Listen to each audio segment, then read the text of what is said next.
Assalamualaikum warahmatullahi wabarakatuh. Kami dari kelompok 7 akan menjelaskan materi tentang kreatinin. Sebelumnya, perkenalkan, kami dari kelompok 7 beranggotakan Putri Saflisari, Nahdlatul Aulia, dan Sylvia Yonika. Adapun materi yang akan dibahas yaitu yang pertama, pengertian kreatinin, 2. Metabolisme kreatinin, 3. Faktor yang mempengaruhi kadar kreatinin, 4. Metode pemeriksaan kreatinin, 5. Kadar kreatinin serum dalam darah, 6. Jeff reaction tanpa deproteinasi, dan yang terakhir, faktor yang mempengaruhi hasil pemeriksaan kreatinin. Yang pertama yaitu pengertian kreatinin. Kreatinin adalah produk protein otot yang merupakan hasil akhir metabolisme otot yang dilepaskan dari otot dengan kecepatan yang hampir konstan dan diekskresi dalam urin dengan kecepatan yang sama. Kreatinin diekskresikan oleh ginjal melalui kombinasi filtrasi dan sekresi. Konsentrasinya relatif konstan dalam plasma dari hari ke hari. Kadar yang lebih besar dari nilai normal mengisyaratkan adanya gangguan fungsi ginjal. Kreatin disintesis di hati dan terdapat dalam hampir semua otot rangka yang berikatan dengan bentuk kreatin fosfat, yang merupakan suatu senyawa penyimpan energi. Dalam sintesis ATP dari ADP, kreatin fosfat diubah menjadi kreatin dengan katalisasi enzim kreatin kinase. Seiring dengan pemakaian energi, sejumlah kecil diubah secara irreversibel menjadi kreatinin. Selanjutnya yaitu metabolisme kreatinin. Kreatin dari otot diambil dari darah karena otot sendiri tidak mampu mensintesis kreatin. Kreatin darah berasal dari makanan dan biosintesis yang melibatkan berbagai organ terutama hati. Proses awal biosintesis kreatin berlangsung di ginjal yang melibatkan asam amino arginin dan glisin. Menurut salah satu penelitian in vitro, kreatin secara hampir konstan akan diubah menjadi kreatinin dalam jumlah 1,1% per hari. Kreatinin yang terbentuk ini kemudian akan berdifusi keluar sel otot untuk kemudian diekskresi dalam urin. Pembentukan kreatinin dari kreatin berlangsung secara konstan dan tidak ada mekanisme reuptake oleh tubuh, sehingga sebagian besar kreatinin yang terbentuk dari otot diekskresi lewat ginjal. Ekskresi kreatinin dapat digunakan untuk menggambarkan filtrasi glomerulus walaupun tidak 100% sama dengan ekskresi inulin yang merupakan baku emas pemeriksaan laju filtrasi glomerulus. Sebagian dari kreatinin yang terbentuk dalam otot akan mengalami degradasi dan diubah kembali menjadi kreatin. Sebagian kreatinin juga dibuang lewat jalur intestinal dan mengalami degradasi lebih lanjut oleh kreatininase bakteri usus.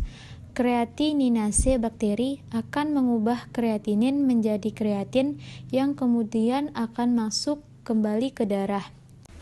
Selanjutnya yaitu faktor yang mempengaruhi kadar kreatinin. Yang pertama yaitu perubahan massa otot. Yang kedua, diet.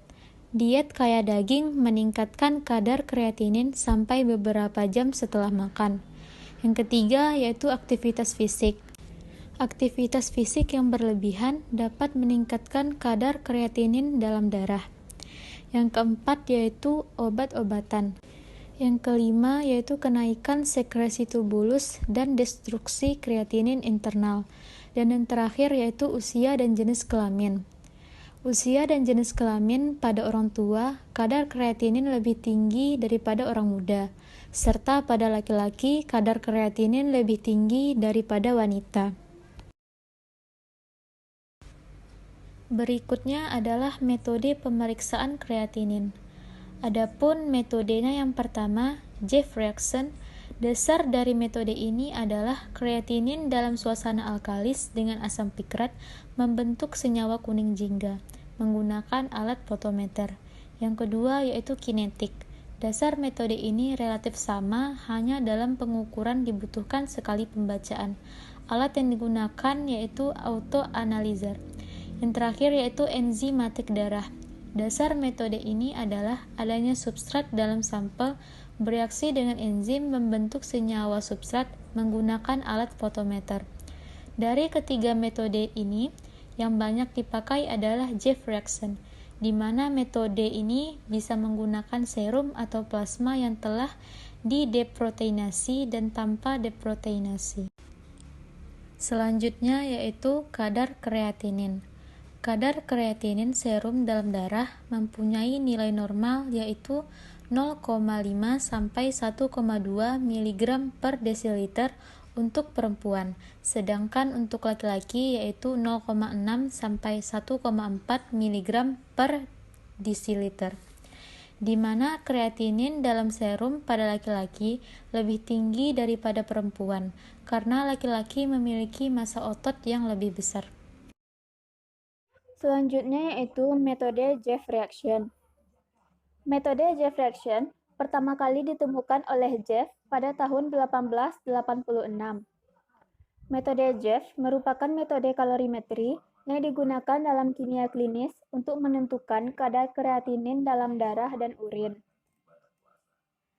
Metode ini merupakan metode yang sederhana dan mudah dilakukan, di mana metode ini merupakan salah satu pengembangan metode kalorimetri berdasarkan reaksi antara kreatinin dengan asam pikrat dalam suasana basah.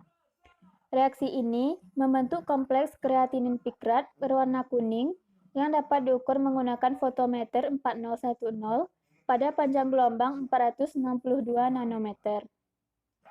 Metode ini didasarkan pada pembentukan senyawa berwarna merah orange yang terjadi antara asam pikrat dengan kreatinin dalam suasana basah. Pemeriksaan kreatinin dengan metode Jeff reaction ini dapat dilakukan dengan dua cara, yaitu dengan cara deproteinasi dan tanpa deproteinasi. Dari kedua cara ini, cara yang paling bagus yaitu dengan cara tanpa deproteinasi.